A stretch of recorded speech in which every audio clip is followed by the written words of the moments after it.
وعلى آله وأصحابه وذرياته وأهل بيته أجمعين. أما بعد فأعوذ بالله من الشيطان الرجيم. بسم الله الرحمن الرحيم. يا أيها الذين آمنوا كتب عليكم الصيام كما كتب على الذين من قبلكم لعلكم تتقون. صدق الله العظيم. وقال النبي صلى الله تعالى عليه وسلم: الدين النصيحة، أو كما قال عليه الصلاة والسلام. سارے حضرات محبت کے ساتھ، عقیدت کے ساتھ نماز والا درود ابراہیم پڑھیں. اللهم صل على محمد وعلى آل محمد كما صليت على إبراهيم وعلى آل إبراهيم إنك حميد مجيد. اللهم بارك على محمد وعلى آل محمد كما باركت على إبراهيم وعلى آل إبراهيم إنك حميد مجيد. معزز محترم مکرم وقار دوستوں، بھائیوں اور بزرگوں، آپ حضرات کو معلوم ہے کہ رمضان المبارک کی آمد ہے اور یہ بڑا بابرکت مہینہ ہے. اس میں انسان اپنی ساری کی ساری جو ضروریات ہیں اس کو سائڈ پر رکھتا ہے اور اپنے رب کی عبادت کے لیے آگے بڑھتا ہے. دنیا کی مثال اگر لی جائے تو دنیا میں جب بارش نہ ہو زمین خشک ہوتی ہے، اور زمین خشک ہونے کے ساتھ ہر پودا خشکی کے اندر ایسا پڑا ہوا ہوتا ہے کہ اب اسے چاہیے، اسے جو ہے پانی ضرورت ہوتا ہے. ہر پودا، ہر پتا، اور انسان بھی کوشش کر رہا ہوتا ہے کہ اب ہماری زمین جو ہے خشک ہو گئی ہے، ساری عمارتیں خشک ہو گئی ہیں، اب پانی کے لیے ہر بوند ترس رہی ہے. تو پھر اب اس کے لیے وہ رب سے پکارتا ہے: اللہ مجھے ہماری زمین پر اور ہمیں بارش جیسی نعمت عطا فرما. تو اللہ نے قرآن مجید میں فرمایا ہے کہ جب ہم بارش کو زمین پر نازل کرتے ہیں تو ہر سوکھنے والی چیز کھل اٹھتی ہے، ہر خشک ہونے والی چیز کھل اٹھتی ہے، اور ہر جو ہے ہر پودا اور ہر پھول جو پہلے خشک تھا وہ ظاہری طور پر مرجھایا ہوا تھا، لیکن جیسے ہی اس پر بارش کی بوندیں پڑتی ہے تو میدان جو ہے پہلے ریگستانوں میں تبدیل تھے، خشکی کے اندر اور خشکی کے مراحل میں تھے، اب وہی میدان سیراب ہو گئے ہیں. اب جگہ جگہ دیکھا جاتا ہے کہ پانی کھڑا ہے. تو اسی طرح انسان 11 ماہ کے اندر بھی اپنی برائیاں کرتا رہتا ہے اور اپنی نیکیوں کو پشے پش ڈال دیتا ہے اور برائیوں میں آگے بڑھتا جاتا ہے. تو پھر اللہ تبارک و تعالی نے ہمیں اس 11 ماہ کے اندر ایک مہینہ عطا فرمایا کہ جو 12واں مہینہ ہے، اس مہینے کے اندر وہ ہے کہ اللہ تبارک و تعالی انسان کے برائیوں پر اور انسان کے برے کاموں پر اور انسان کے برے فعلوں پر اللہ ایسی اپنی رحمت کی برسات کرتا ہے کہ انسان کا دل کھل اٹھتا ہے، اس کا دل کھل جاتا ہے. اور پہلے ہر بوند ترس رہی تھی، جب پانی ملا تو وہ کھل اٹھا. اب ہر آدمی ہر انسان کا دل کالا پڑ چکا تھا، لیکن اللہ نے ایسا رمضان اور ایسا مہینہ میں عطا فرمایا کہ ساری گناہوں اور ساری برائیوں کو دھو کر اس نے اس کے اوپر صرف جیسا کام کیا اور اس ہمارے دل کو صاف کر دیا. اور اللہ نے قرآن مجید میں فرمایا یا ایھا آمنو کتب علیکم الصیام، اے ایمان والو ہم نے آپ پر روزے فرض کیے۔ اب کوئی آدمی سوچنے والا اور کوئی زیادہ سوال کرنے والا سوال بھی کر سکتا ہے کہ ہم پر روزے لازم ہوئی ہیں، اور کیا ہم لوگ ہی بھوک کو برداشت کریں؟ کیا ہم لوگ ہی پیاس کو برداشت کریں؟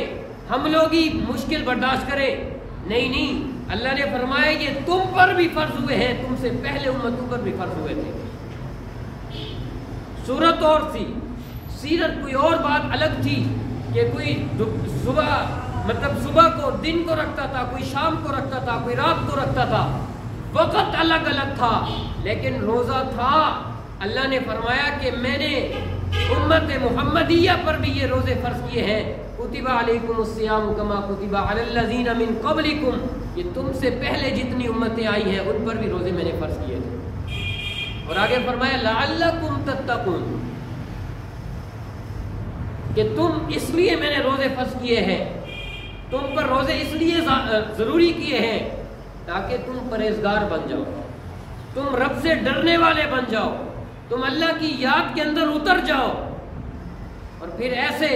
کہ لعل کا لفظ لایا ہے، اور عربی حضرات جو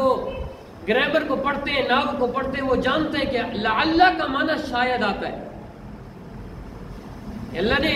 بخشنے کی مختلف صورتیں بتائی ہے، لعلکم، شاید کہ تم پرہیزگار بن جاؤ۔ ہم بھی روزے رکھتے ہیں، آپ بھی رکھتے ہیں، سب رکھتے ہیں، لیکن کسی آدمی کا روزہ قبول ہوتا ہے۔ صرف بھوک اور پیاس کا نام روزہ نہیں ہے، ہر چیز کا روزہ ہو، میری آنکھ کا بھی روزہ ہو، میرے کانوں کا بھی روزہ ہو، میری زبان کا بھی روزہ ہو، کہ جس کان سے میں پہلے گانے سنا کرتا تھا آج اس کان سے قرآن سنوں، جس آنکھ سے میں بری چیزیں دیکھا کرتا تھا آج اس آنکھ سے قرآن کو دیکھوں، علماء کو دیکھوں۔ آج تو ہم کتنے گر گئے ہیں کہ ہمیں سمجھ بھی نہیں آتی۔ ایک واقعہ میں نے بہت پہلے پڑھا تھا، مطالعے کے اندر پہلے بھی آیا ہے اور علماء سے بھی سنا ہے، کہ ایک یہودی تھا اور اس کا بیٹا بھی اتنا بڑا کوئی خاص تو نہیں تھا لیکن بڑی عمر کا تھا۔ اب مسلمانوں کا رمضان کا مہینہ آیا، مسلمانوں کا رمضان کا مہینہ ہے۔ اب جب رمضان کا مہینہ آیا تو اس یہودی نے اپنے بیٹے کو دیکھا،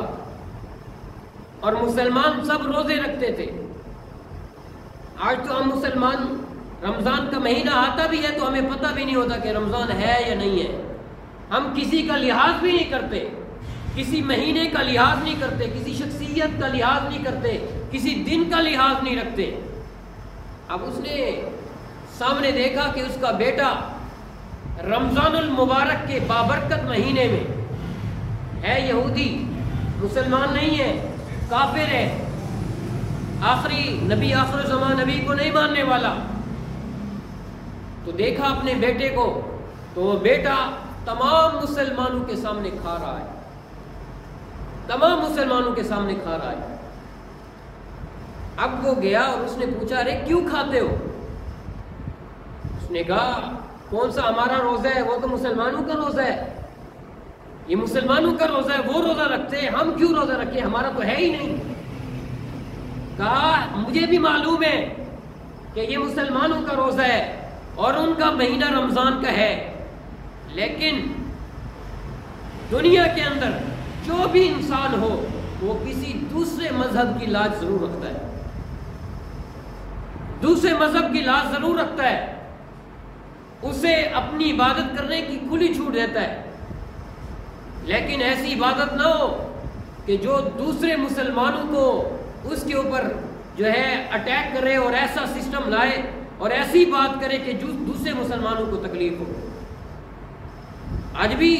جو ہمارے اقلیت ہیں، جو ہمارے پاکستان میں، ان کو کھلی اجازت دی جاتی ہے کہ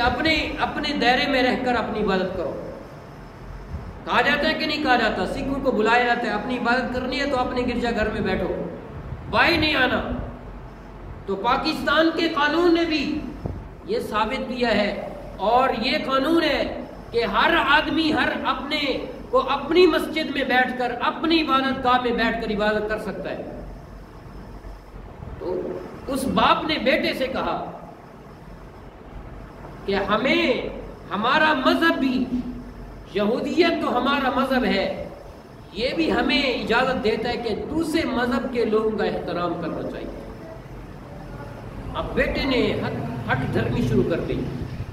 کہ میں نہیں رکتا، میں کھاؤں گا، کیا ہوا، یہ تو مسلمانوں کا رمضان ہے، مسلمانوں کا روزہ ہے، میں کیوں کروں؟ اس باپ نے اس بیٹے کو تھپڑ مارا۔ جب تھپڑ مارا اس کو تو بیٹا تو پھر بھی بیٹا تھا، اس کو آیا اور چپ ہو گیا اور اس نے کھانا چھوڑ دیا۔ یہ دن چلتے رہے، اس کی عمر بھی گزرتی رہی، آدمی بوڑھا ہو گیا، بوڑھا ہونے کے بعد وہ دنیا سے رخصت ہو گیا، وہ یہودی۔ جب دنیا سے رخصت ہوا تو کسی مسلمان کے خواب کے اندر وہ آدمی آیا، تو اس آدمی نے دیکھا کہ وہ یہودی بڑی جنت کے مناظر میں ہے اور جنت کے اندر سیر کر رہا ہے، جنت میں چل رہا ہے، اس کو نعمتیں مل رہی ہیں ہر قسم کی۔ اب وہ حیران ہوا کہ یہ تھا تو یہودی،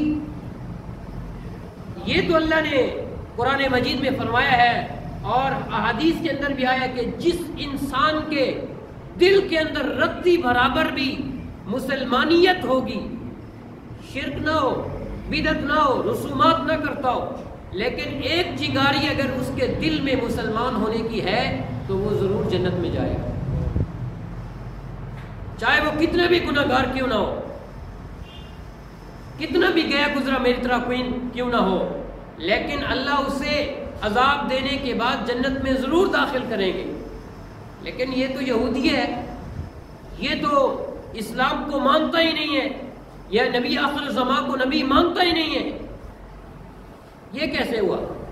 وہ کہتا ہے کہ میں خواب کے اندر میں اس کے پاس دوڑا، اس کے پاس گیا، میں پوچھوں تو صحیح جنت میں کیسے آیا ہے، تیرا کون سا کام تھا؟ تو وہ جب قریب گیا تو اس نے کہا کہ میرے تو اور کوئی عمل بھی نہیں تھے، آپ جانتے تھے میں یہودی ہوں، لیکن اللہ کو ایک نیکی میری وہ پسند آ گئی، اللہ اگر کسی کی بگڑی بنانا چاہے تو کسی ایک نیکی سے بھی اس کو جو ہے بخش دیتا ہے۔ اس نے کہا کہ میں وہی منظر کہ جب میں نے اپنے مسلمانوں کی لاج رکھتے ہوئے میں نے اپنے بیٹے کو تھپڑ مارا تھا، تو اللہ نے مجھے ایسی توفیق دی کہ مرنے سے پہلے مجھے کلمہ نصیب کر دیا۔ جب میں مسلمان ہوا پھر فوراً میری موت واقع ہو گئی، تو مسلمان ہونے کی صورت میں آج اللہ نے میرے تمام گناہ بخش دیے اور مجھے جنت میں داخل کر دیا۔ یہ واقعہ سنانے کا مقصد کیا ہے؟ مقصد یہی ہے کہ میں بھی اپنے آپ کو مسلمان سمجھتا ہوں، آپ بھی اپنے آپ کو مسلمان کہتے ہیں، لیکن کیا ہم میں وہ مسلمانیت ہے یا نہیں ہے؟ اگر 11 ماہ کے اندر بھی ہم برائی کرتے ہیں اور 12 جو رمضان المبارک کا مہینہ آتا ہے اس کے اندر بھی ہم وہی برائی کریں، تو بتائیں ہمارا مسلمان ہونے کا فائدہ کیا ہے؟ پہلے میں نماز نہیں پڑھتا، اب رمضان آیا تو تب بھی نہیں پڑھتا، تو فائدہ کیا ہے رمضان کے آنے کا؟ پہلے میں برائی کرتا تھا، اب بھی میں برائی کرتا ہوں، تو فائدہ کیا ہے؟ میں اور آپ عاشق رسول اور نبی کے ساتھ محبت اور پیار کا بہت زیادہ دعویٰ کرتے ہیں، ہم نبی کی عزت پر عظمت پر آنچ نہیں آنے دیں گے، ہم نبی کی عظمت پر کوئی بات نہیں کرنے دیں گے، لیکن کیا ہم نے نبی کی سیرت اپنے جسم پر اپنائی ہے یا نہیں اپنائی؟ اور میرے نبی صلی اللہ علیہ وسلم نے روزہ دار کے لیے خوشخبریاں بھی سنائی ہیں، لیکن وہ روزے دار جو حقیقی روزے دار ہے، جو حقیقی روزے دار ہے، اپنے آپ کو روزے دار سمجھتا ہے اور پھر اسی طرح کا عمل کرتا ہے کہ جس طرح رب نے حکم دیا ہے۔ ایک دفعہ حضرت ابو ہریرہ رضی اللہ تعالیٰ عنہ یا غالباً کوئی اور صحابی رسول ہے، وہ فرماتے ہیں کہ اللہ کے نبی صلی اللہ علیہ وسلم نے مجھے بلایا اور میں بالکل آ کر آپ صلی اللہ علیہ وسلم کے قریب آیا. قریب آنے کے بعد مجھے اللہ کے نبی صلی اللہ علیہ وسلم نے فرمایا کہ آپ برتن اٹھاؤ اور اس میں پانی ڈالو اور پانی ڈالنے کے بعد مجھے وضو کرواؤ، میرے جسم کو دھلواؤ. اب میں نے پانی لیا، پانی لینے کے بعد آپ صلی اللہ علیہ وسلم کو میں نے جو ہے ہاتھ دھلائے، منہ دھلایا، ان کو وضو کروایا. تو اللہ کے نبی صلی اللہ علیہ وسلم کو یہ میرے پانی ڈالنا اتنا پسند آیا. فرمایا کہ ابو ہریرہ مانگنا کیا چاہتے ہو، جو مانگنا چاہتے ہو آج مانگو.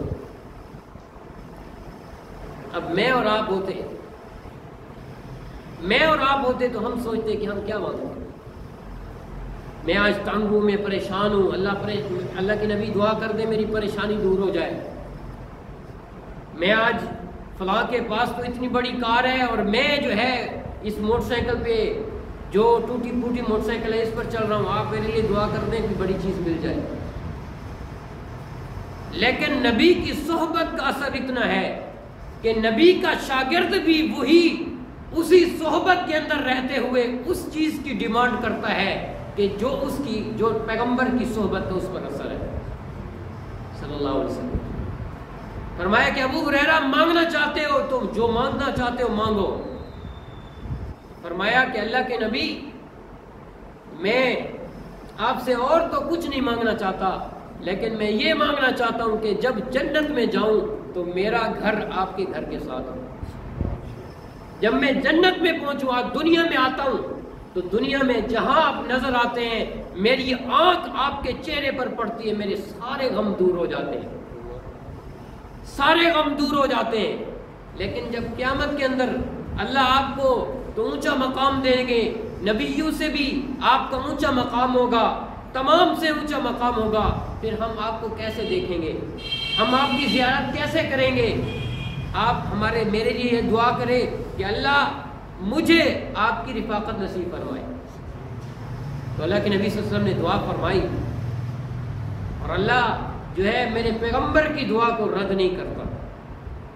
جو اللہ کے محبوب ہوتے ہیں، اللہ کے پیارے ہوتے ہیں، اللہ سے محبت رکھتے ہیں، اللہ ان کی دعاؤں کو رد نہیں کرتا، اللہ ان کی دعاؤں کو قبول کرتا ہے. لیکن یہ بات نہیں ہے کہ جو ہم بھی دعا کریں اور جو قبول ہو گئے تو ہم کہیں ماشاءاللہ یہ تو بڑا آدمی ہے، لیکن جو قبول جس کی نہ ہو ہم کہیں بس یہ آدمی ایسا ہے، یہ بزرگ ایسا ہے، اس کی دعا قبول ہی نہیں ہوتی. نہیں، قیامت کا منظر ہوگا اور ایک آدمی اتنا پریشان ہوگا کہ اب تو برائیاں میری زیادہ ہو گئی ہیں، نیکیاں کم ہو گئی، اب تو میں پکا جہنمی ہو گیا ہوں نا. اتنی پریشانی کی حالت کے اندر ہوگا، پریشانی کے اتنے عالم میں ہوگا کہ اب کیا کروں، اب تو میرے لیے جہنم پکی ہو گئی. لیکن اللہ کی رحمت جوش میں آئے گی. اللہ فرمائیں گے کہ اس شخص کے وہ دعائیں لاؤ جو اس نے دنیا کے اندر مانگی تھی. اب وہ حیران ہوگا کہ میں نے دعائیں کی نہیں ہیں، میں نے دعائیں کی تھی، لیکن اس کو یاد نہیں ہوگا تو وہ یہی کہے گا کہ میں نے دعائیں تو کی نہیں ہیں. کون سی دعائیں؟ جب اس کے سامنے وہ دعائیں لائی جائیں گی جو دعائیں اس کی دنیا میں قبول نہیں ہوئی تھی، دنیا میں قبول نہیں ہوئی تھی. اللہ فرمائیں گے جو دنیا میں قبول نہیں ہوئی تھی وہی دعائیں اٹھاؤ اور اس کی نیکی کے پلے میں ڈال دو. اب جو اس کی نیکیوں کا پڑھا ہوگا وہ جھک جائے گا، برائیوں کا پڑھا اوپر اٹھ جائے گا. اللہ فرمائیں گے کہ اس کو بخش دو اور اس کے گناہ میں نے بخش دیے، اس کو جنت میں داخل کر. وہ حیران ہو کر پوچھے گا کہ اللہ یہ کیا؟ اللہ فرمائیں گے کہ دنیا میں تو نے دعائیں کی ہیں، صبح کو بھی کی تھی، رات کو بھی کی تھی، شام کو بھی کی تھی، ہر وقت ہر لمحے دعا کی تھی. کچھ وہ دعائیں تھی جو تیری قبول ہو گئی تھی، دنیا میں اس کا بدلہ مل چکا تھا. لیکن کچھ وہ دعائیں تھی جو تیری قبول نہیں ہوئی تھی، میں نے تیرے لیے آخرت میں رکھی تھی. تو وہی دعائیں میں نے آج تجھے دی ہیں. تو وہ دل میں آہا کر کے اور دل میں ایسی آواز پکارے گا، ہے کاش کہ ساری کی ساری دعائیں جو میں نے دنیا میں کی تھی ایک دعا بھی قبول نہ ہوتی، آج اس کا بدلہ مجھے یہاں مل جاتا، آج اس کا بدلہ مجھے یہاں ملتا. مجھے اور آپ کو نا امید نہیں ہونا چاہیے کہ ہماری دعا قبول نہیں ہوتی. اللہ نے اس کے لیے آخرت کا سامان آخرت کے لیے اس کے رکھی ہوئی ہیں اپنی دعاؤں کو، اور جو ہم نے دعائیں کی ہیں اس کو آخرت کے لیے رکھی ہیں، تاکہ میرا بندہ جب اس وقت آئے جب اس کے پاس کچھ بھی نہ ہو، اس کی جھولی خالی ہو، اللہ پھر ان دعاؤں کو قبول کر کے اس کی جھولی کو بھر دے۔ تو یہ روزہ اور یہ رمضان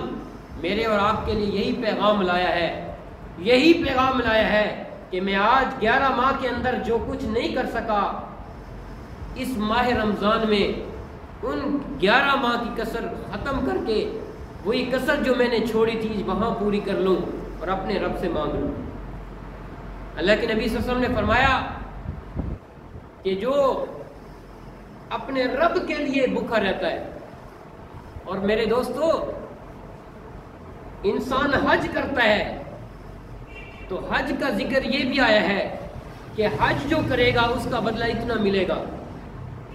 جو نماز پڑھے گا اس کو اتنی نمازوں کا ثواب ہے،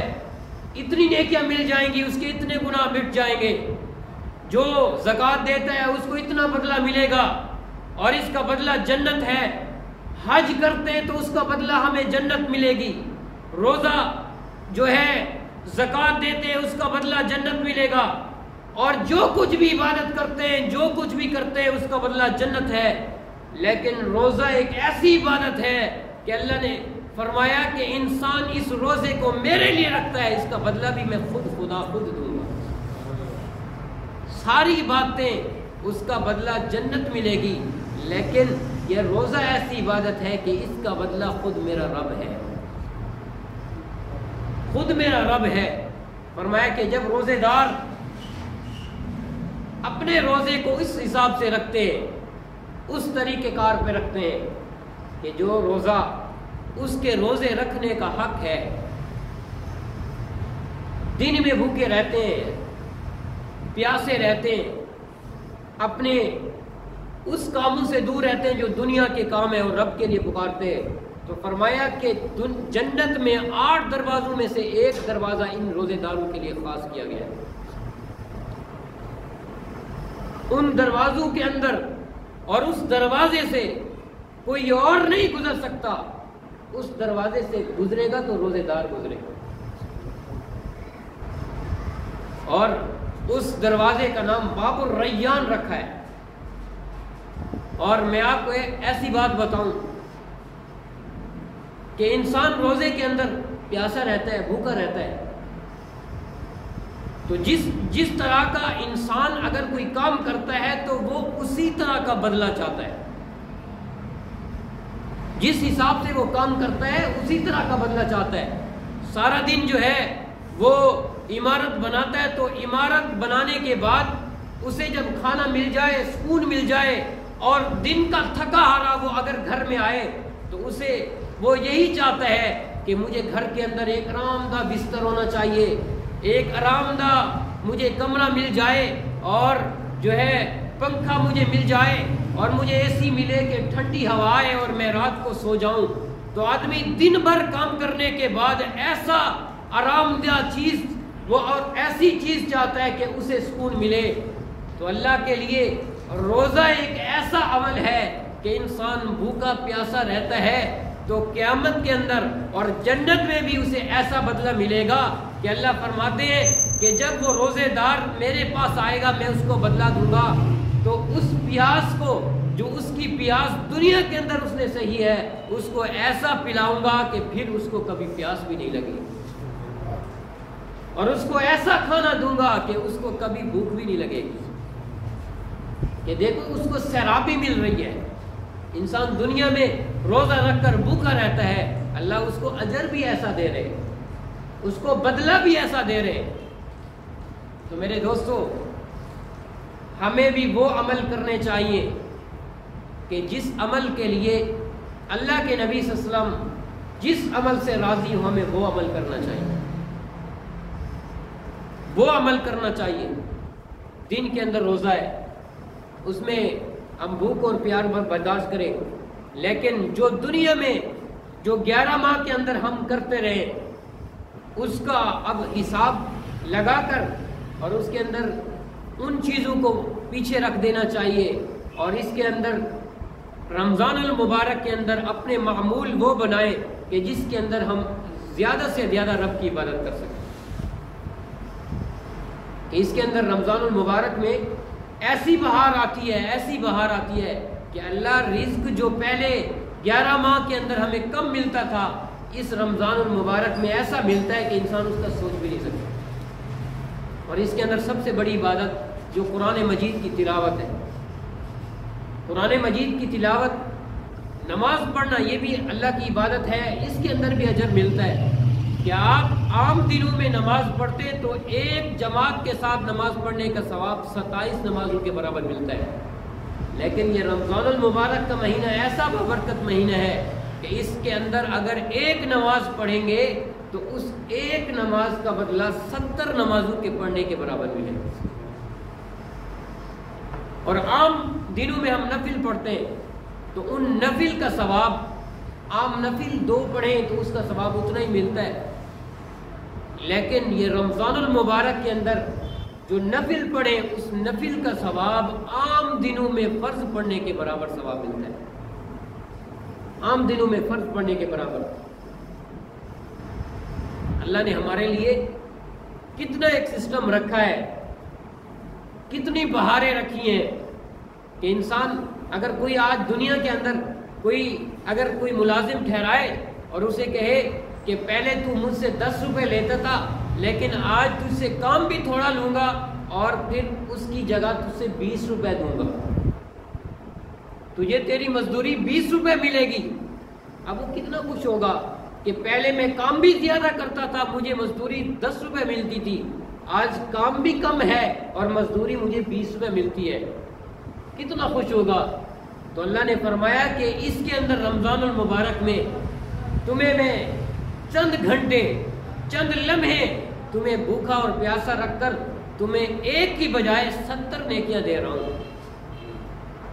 تمہیں آج مزدوری پہلے کم ملتی تھی، اب زیادہ ملے گی۔ اور اللہ کے نبی صلی اللہ علیہ وسلم نے فرمایا کہ اللہ کو روزے دار کی جو منہ سے نکلنے والی، جسے ہم ظاہری طور پر بدبو کہتے ہیں، بو کہتے ہیں، اللہ کو اتنا محبوب ہے کہ ہم اس کے بارے میں سوچ بھی نہیں سکتے، ہم اس کے بارے میں سوچ نہیں سکتے۔ اور یہ ہم نے حدیث کے اندر بھی پڑھا ہے، ہماری کتاب آثار السنن، اس کتاب کے اندر یہ حدیث آئی ہے اور اس کے متعلق بہت ساری حدیث آئی ہیں۔ تو بعض یہ بھی کہہ دیتے ہیں کہ جی ہمیں رمضان المبارک کے اندر جب روزہ رکھیں تو روزے کی حالت میں ہمیں مسواک نہیں کرنا چاہیے، مسواک نہیں کرنا چاہیے، کیونکہ جو اگر ہم مسواک کریں گے تو مسواک کے اندر جو ہمارے منہ میں بدبو ہوگی وہ مسواک کرنے سے ختم ہو جائے گی۔ اس کے اندر اختلافات بھی ہیں، ہر امام کے نزدیک اپنی دلائل ہے، تو خیر میں اس طرف نہیں جانا چاہتا۔ تو جو کہ ہمارے امام اعظم ابو حنیفہ رحمہ اللہ تعالی وہ فرماتے ہیں کہ اس کے اندر مسواک کریں تو وہ بدبو وہ مراد نہیں ہے، بلکہ وہ مراد ہے کہ انسان کا جب معدہ بالکل خالی ہو اور خالی ہونے کے ساتھ اس کے معدے سے جو مہک اور بدبو پیدا ہوتی ہے، اصل وہ مراد ہے، وہ اللہ کو محبوب ہے۔ یہ نہیں ہے کہ انسان جو ہے منہ کے اندر ایسی چیز کھائے صبح کو اور اس کے منہ کے اندر بدبو اور مسواک بھی نہ کرے، اس کے اندر مسواک کرنی چاہیے، لیکن ٹوٹ برش جو ہے انسان نہیں کر سکتا پیسٹ لگا کر، ایسے اگر خالی کرنا چاہے تو کر سکتا ہے، لیکن اس کے ساتھ اگر جو ہے اس کے ساتھ پیسٹ لگائے اور پھر وہ ٹوتھ برش کرے تو وہ نہیں کر سکتا۔ دوسرا بعض حضرات یہ بھی پوچھتے ہیں کہ کیا جی روزے کی حالت میں ہم جو ہے آنکھ کے اندر سرما لگا سکتے ہیں اور کیا ناخن کاٹ سکتے ہیں؟ تو بھائی روزے کا تعلق انسان کے جسم سے ہے، اور وہ چیز کہ انسان کے منہ سے داخل ہو اور پیٹ کے اندر چلی جائے اور اس کا اثر پیٹ کے اندر چلا جائے، اس سے روزہ ٹوٹتا ہے۔ آنکھ کے اندر اگر سرما لگائے تو اس سرما لگانے سے روزہ نہیں ٹوٹتا، اور ناخن کاٹے تو اس کا تعلق تو پیٹ سے ہے ہی نہیں، تو پیٹ کے ساتھ نہ ہونے کی وجہ سے اس سے بھی روزہ نہیں ٹوٹتا۔ اور انسان کی تھوک ہے، تو تھوک انسان یہ تو نہ ہو کہ خود بخود اندر ڈالتا رہے، اور اگر جس طرح آتی ہے تو اس کو نگل لے، تو اس نگلنے سے بھی روزہ نہیں ٹوٹتا ہے۔ کوئی وہ چیز جو باہر سے چیز آئے اور اس کا ذائقہ محسوس ہو، اور ذائقہ محسوس ہو اور انسان کے پیٹ میں چلی جائے تو اس سے روزہ ٹوٹتا ہے۔ پانی ہے، اگر اس نے پیا ہے تھوڑا سا بھی کیوں نہ ہو، اگر اس کے حلق سے اتر کر پیٹ میں چلا گیا تو روزہ ٹوٹ گیا۔ تو بعض ایسی صورتیں ہیں کہ اس سے روزے ٹوٹ جاتے ہیں۔ انشاءاللہ میں کوشش کروں گا کہ اگلے جمعہ وہ گفتگو کروں کہ کن چیزوں سے روزہ ٹوٹ جاتا ہے اور کن چیزوں سے روزہ جو ہے وہ نہیں ٹوٹتا ہے۔ تو اس لیے اللہ تبارک و تعالیٰ سے دعا ہے کہ اللہ تبارک و تعالیٰ ہمیں رمضان المبارک کی قدر کرنے کی توفیق عطا فرمائے، اور رمضان المبارک کو جو اللہ تبارک و تعالیٰ نے ہمارے لیے رحمتیں اور برکتیں نازل کی ہیں، اللہ ہمیں ان کو سمیٹنے کی توفیق عطا فرمائے۔ وآخر دعوانا ان الحمد للہ رب العالمین۔